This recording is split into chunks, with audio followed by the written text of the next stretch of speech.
come to chat to you because yesterday it got announced Tommy Coyle against our very own Masher. Yeah. Well, it's been bubbling since before the Christmas period. That it only got confirmed yesterday, and then Eddie, I think in his giddiness because it is a good fight, announced it straight away. Yeah.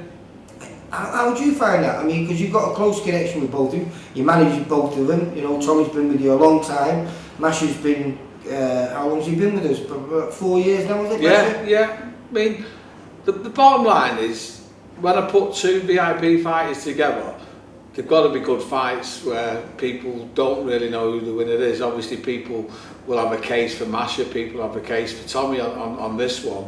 And the way I looked at it, it was a fair fight for them both, and a good fight for them both. I mean, Masher's looking to move on, and to add Tommy's name to his CV would be good for him. And Tommy's been stuck in a position where he wanted a title fight, and a couple had fell through for him. So when it was put to us, I spoke to both Masher and Tommy.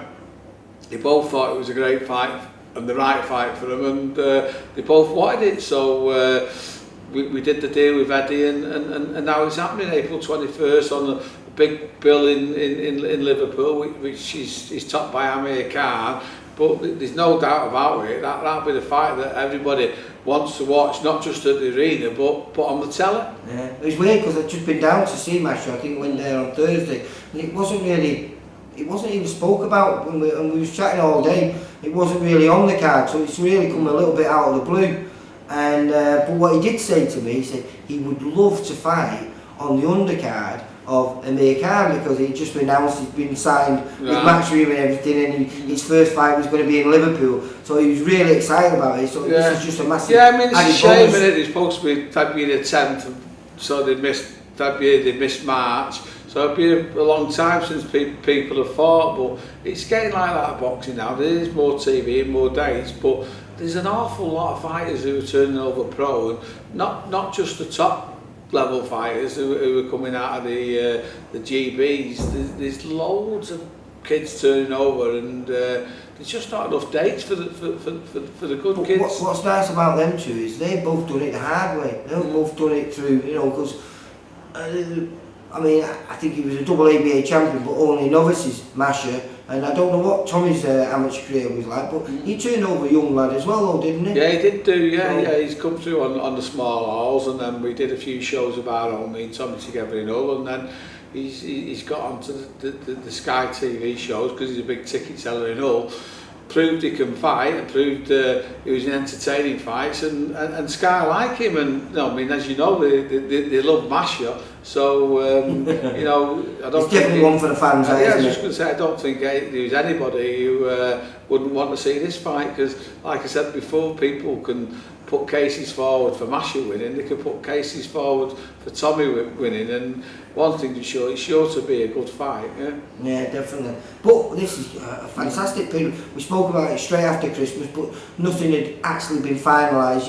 You had a rough idea what was going to happen, but now on the 17th of February, you've not only got Isaac Lowe fighting on the World Boxing Series fight, you've also added Jack Arnfield. Yeah. Jack Arnfield v Langford is going on there, and you talk of 50-50 fights, which we've said before. I mean,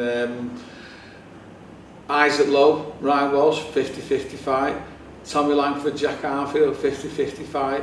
Arguments, as we say, for both sides of them there. So there's some good 50-50 fights that we're having an involvement in, which is great. You know what I mean? And I mean, obviously, I'm expecting my lads to win, but it wouldn't be a shock if they got beat.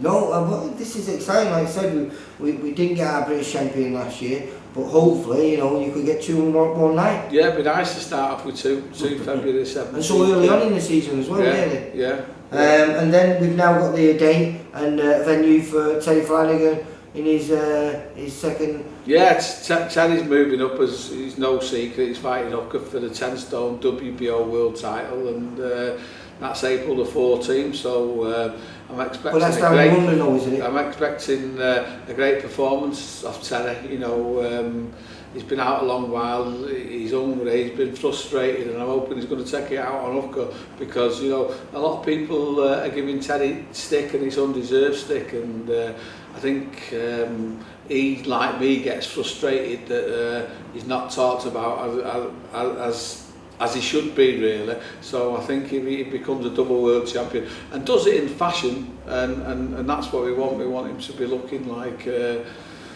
proper Will he be the only world second man champion. from Manchester to do that? Pardon? Will he be only the second man from Manchester to do that? A two-weight world champion? Do you know what? I wouldn't know. I'm sure Ricky was the first, wasn't he, from Manchester to do that? Right.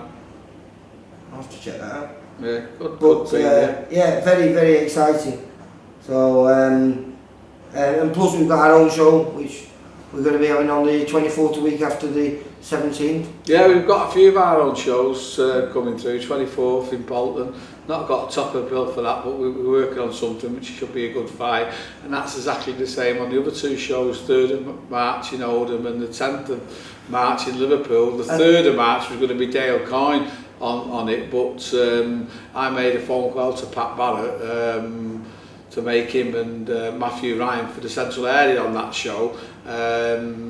He said no, because Matthew was going down to light middleweight. But while I've been away, he has offered us to fight on his show. So I think he sat back and realised what a good fight it was, and two local kids, which will generate a bit of interest. So he wants to put it on his show. Matthew's a champion, so we've said, right, that's no problem. So Dale's jumped off mine, and I'll fight the night before on a Black Flash show at Bowlers, and that's going to be a good fight again. You know, you talk about 50-50 fights, and people are saying to me, Matthew will box his head off. People are turning around to me saying Dale will be too strong, we're walking down to smash him up. So because it's great that you're getting a different opinion off everyone. Well, if you look at that fight, Dale's coming down from being a super middleweight most of his career, and Matthew Ryan's has been a light middleweight most of his career. So it's let's see who's going to be the strongest and the biggest at that weight. Yeah, it's boxing ability as well, isn't it? So I mean, obviously I fancy my man on that one there, but Pat fancies his man, and it's just good for the punters that the kids have agreed to have the fight, yeah. And another quick thing, hasn't Zelfa Barrett got a date now? It's February 10th? Zelfa's fighting February 10th, yeah. That's going to be down in London though, isn't it? That's in London, yeah. Live on BT for all the people who can't make it down to London, yeah. Right. So that's happening there, and we're forgetting the big world title fight for Josh Warrington. So that's in Leeds against Selby. Just waiting for it to be confirmed. It's going to be either May the 12th or May the 19th in Leeds. And again, this has been a long time coming, and we're hoping that we just got the timing right, that Josh is on the way up and Selby's on the way down, and we get him at the perfect time. Well, this was a fight that perhaps if it would have been made 18 months ago, Lee Selby would have been a massive favourite. But I think now people are looking at it thinking, Josh has got a good chance in it. Yeah, I mean, it's changed a little bit. I mean, if you go to the bookies, he's still 4-1, so he's still a massive favourite, Selby. But people who watch the boxing and have been watching the last few fights of Josh and the last few fights of Selby have seen the momentum swing a little bit, and you know, the hardcore boxing fans are seeing it more of a 50-50 fight, whereas the casuals, it's 90-10 Selby, and that's because they've all seen Selby become a world champion and grow and undoubtedly look good. You know what I mean? It is a tough fight for Josh, but he's one that we think we've got the timing right, and I'm looking forward to come the middle of May. Terry's already won, Josh wins, and VIP's got 2 world champions. But one thing that could affect the Tommy Coyle and the Masher fight is on that same night there's a fight over in Ireland, isn't there? Yeah. Frampton against the little Thailander.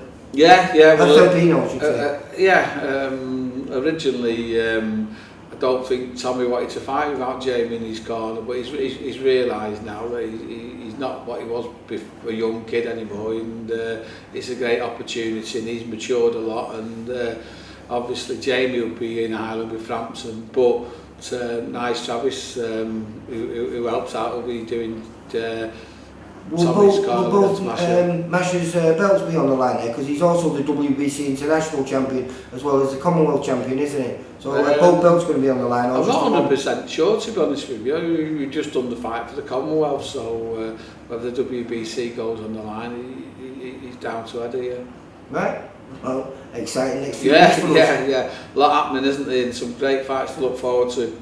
All right. Thanks a lot, Steve. Cheers, Lee. Take care, mate. Bye bye.